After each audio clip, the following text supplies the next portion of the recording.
Tu ne vas jamais voter la vente en ligne. Tu ne vas jamais vendre la vente en ligne. Tu ne vas jamais réussir la vente en ligne. Non pas parce que tu n'as pas un très bon produit, mais justement parce que tu ne connais pas comment présenter ton produit. J'aurais studié sur mon nom, je suis community manager depuis plus de 4 ans. J'accompagne des personnes comme des entreprises à s'établir en ligne. Et aujourd'hui, je vais partager avec toi 3 astuces qui vont te permettre justement de bien présenter ton produit sur Internet et qui derrière vont te permettre de vendre.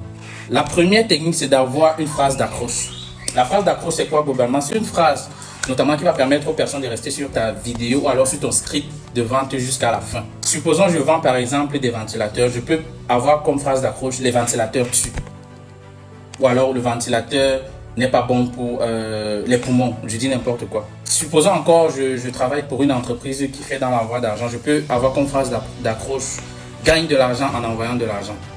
Vous allez voir que ces phrases-là suscitent justement la curiosité chez les gens. Et c'est ça justement qui est le plus capital dans une publication. Une publication a pour but d'abord premièrement de susciter l'attention. Et une fois que l'attention est suscitée, vous devez avoir un paragraphe très clair. Je passe dans le deuxième point, mais les deux premiers justement, ça résume bien le système 1 et le système 2 de Daniel Kahneman. Si vous n'avez pas encore eu à comprendre ce que c'est, vous pouvez justement regarder des vidéos sur YouTube où on en parle.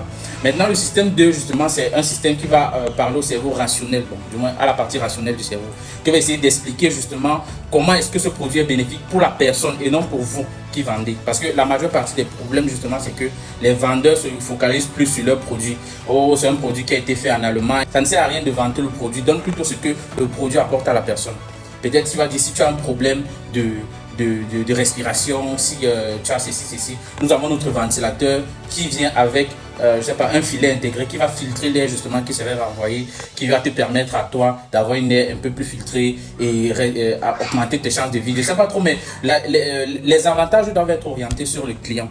La troisième chose, c'est le call to action. Le call to action, c'est ce qui incite les gens à passer à l'action.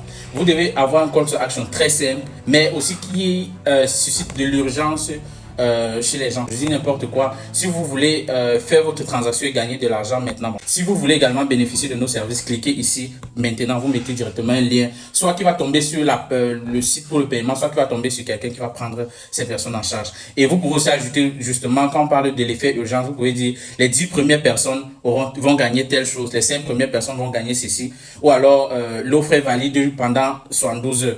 Ou alors 90 jours, je sais pas trop. Vous devez justement avoir ce côté-là où les gens vont se dire, bon, là, il faut que je passe à l'action très vite. Donc, si on veut résumer, une phrase d'accroche, un texte explicatif orienté solution et un call to action très simple.